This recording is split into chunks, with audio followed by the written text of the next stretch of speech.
Oi, pessoal, vamos continuar lendo o capítulo 2 do livro Se Não Fosse Você.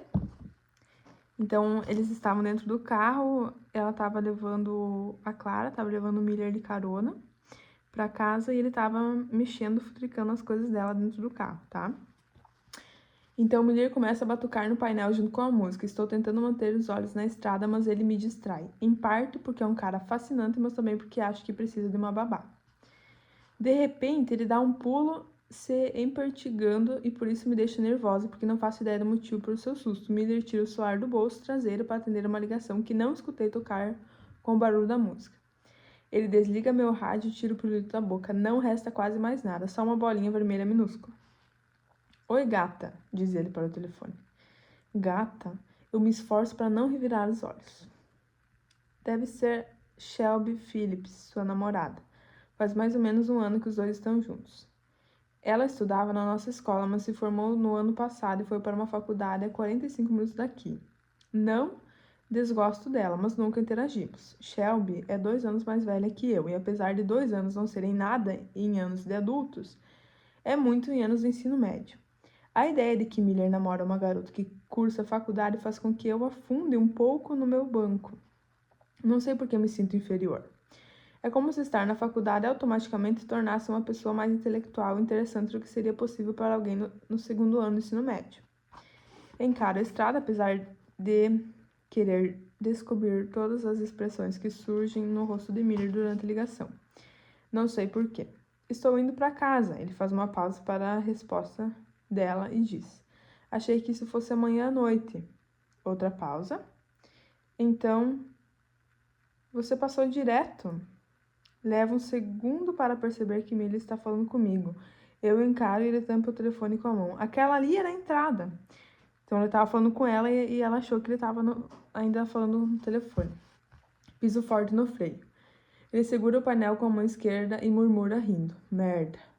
Eu estava tão compenetrada e espionando a conversa dele que esqueci o que fazia. Não, diz Miller para o telefone. Fui dar uma volta e fiquei com muito calor, então peguei uma carona. Escuto o Shelby perguntar do outro lado da linha. Quem te deu carona? Ele me olha por um instante e diz. Um cara, não conheço. Pode se ligar daqui a pouco? Um cara? Alguém é desconfiada. Miller desliga o telefone no instante em que entro no seu terreno. É a primeira vez que vejo sua casa. Eu sabia onde ela ficava, mas nunca a vi por causa das fileiras de árvores que cercam a entrada, escondendo o que está por trás do cascalho branco. Não é o que eu esperava. É uma construção mais velha, pequena, de madeira, muito necessitada de uma pintura. A varanda da frente abriga o tradicional balanço e 2 cadeiras, as únicas coisas acolhedoras no lugar. Há uma velha picape azul na entrada da garagem e outro carro. Não tão velho, mas por algum motivo em piores condições do que a casa. À direita, sobre blocos de concreto com ervas daninhas crescendo nas laterais, engolindo a carcaça. Estou um pouco chocada, não sei porquê. Acho que imaginei que ele morava em alguma casa grandiosa, com um lago nos fundos, uma garagem com vaga para 4 carros. As pessoas na nossa escola às vezes são cruéis e parecem julgar a popularidade de alguém por um misto de aparência e dinheiro, mas talvez a personalidade de Miller compense sua falta de riqueza, porque ele parece popular e eu nunca vi ninguém falar mal dele. Não era o que você estava esperando? Suas palavras me tiram dos meus pensamentos. Estaciono o carro quando chego no final da estrada e me esforço ao máximo para fingir que eu não estou nem um pouco abalada com sua casa. Mudo completamente o assunto, estreitando os olhos para ele. Um cara? Pergunto. Que é a palavra que o Miller usou para se referir a ela no telefonema. Não vou dizer para minha namorada que peguei carona com você. Vou acabar sendo interrogado por 3 horas. Parece um relacionamento muito divertido e saudável. E é, quando não estou sendo interrogado. Se você detesta tanto ser interrogado, talvez fosse melhor não adulterar os limites da cidade. Ele já está fora do carro quando digo isso, mas se inclina para dentro e me olha antes de fechar a porta. Se você prometer não contar que estou ajeitando o limite da cidade, não conto que foi minha cúmplice. Se você comprar chinelos novos para mim, vou esquecer que o dia de hoje aconteceu. Miller sorri como se tivesse achado graça e disse: Minha carteira está lá dentro, venha. Eu só estava brincando e baseado nas condições daquela casa, eu não vou aceitar seu dinheiro, mas parece que, de algum jeito, criamos uma conexão sarcástica. Então, se eu parecer solidária e recusar sua oferta, posso ofendê-lo. É divertido ofender Miller de brincadeira, mas não quero fazer isso de verdade. Além do mais, eu não posso rebater porque ele já está seguindo para casa. Deixo os meus chinelos no carro, sem querer sujar a casa de piche. E sigo descalço pelos degraus que rangem, notando a madeira podre no segundo. Pulo por cima. E ele repara. Quando entramos na sala, Miller deixa os sapatos sujos ao lado da porta. Fico aliviado a ver que o interior da casa é bem melhor do que o exterior. O lugar é limpo, organizado, mas a decoração se mantém brutalmente presa à década de 1960. Os móveis são antigos. Um sofá de feltro laranja com o encosto coberto por uma tradicional manta artesanal ocupam a parede. Duas poltronas verdes com aparência muito desconfortável ocupam a outra. Elas têm o estilo da metade do século, mas sem aparência futurista. É o oposto, na verdade. Tenho a impressão de que esses móveis não saem do lugar desde que foram comprados, bem antes de Miller nascer. A única coisa que parece bem nova é uma poltrona reclinável virada para a televisão, mas seu ocupante aparenta ser bem mais velho que os móveis. Só consigo ver parte do seu perfil e o topo da sua careca, enrugada. Mas o pouco cabelo que resta é de um branco brilhante, e ele ronca. Está aqui dentro, quase mais quente do que do lado de fora. O ar que inalo suavemente é abafado e cheira a gordura de bacon. A janela da sala está aberta, ladeada por 2 ventiladores oscilantes apontados para o homem, o avô de Miller, provavelmente. Ele é velho demais para ser seu pai. Miller atravessa a sala e segue para um corredor. Começo a me sentir culpada por segui-lo para pegar seu dinheiro. Era só uma piada. Agora parece uma demonstração muito patética do meu caráter. Quando chegamos ao seu quarto, ele abre a porta, mas fico no corredor. Eu sinto uma brisa atravessar o cômodo e me alcançar. Ela afasta meu cabelo do ombro e, apesar do sopro ser quente, sinto alívio. Meus olhos analisam o cômodo mais uma vez.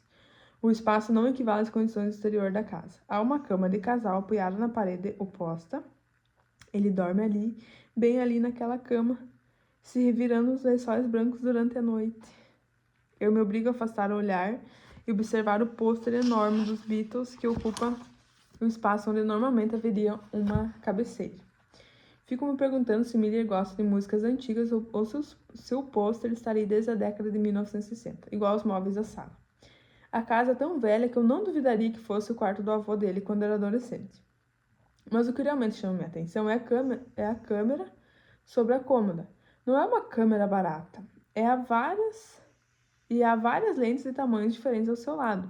É um conjunto de dar inveja a qualquer fotógrafo amador. Você gosta de fotografia?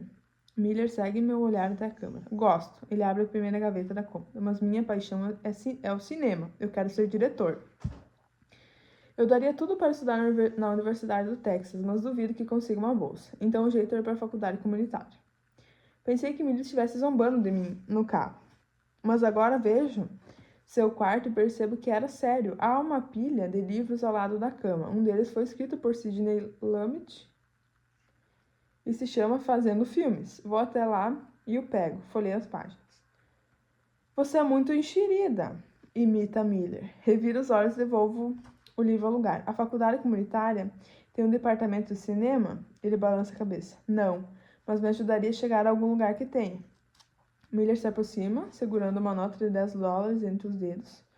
Os sapatos do Walmart custam 5 pratas, você pode fazer a festa. Eu hesito sem ter mais vontade alguma de aceitar o seu dinheiro, e ele nota a minha excitação. Então ele suspira, frustrado. No instante seguinte, vira os olhos e enfia a nota no bolso da frente da minha calça jeans.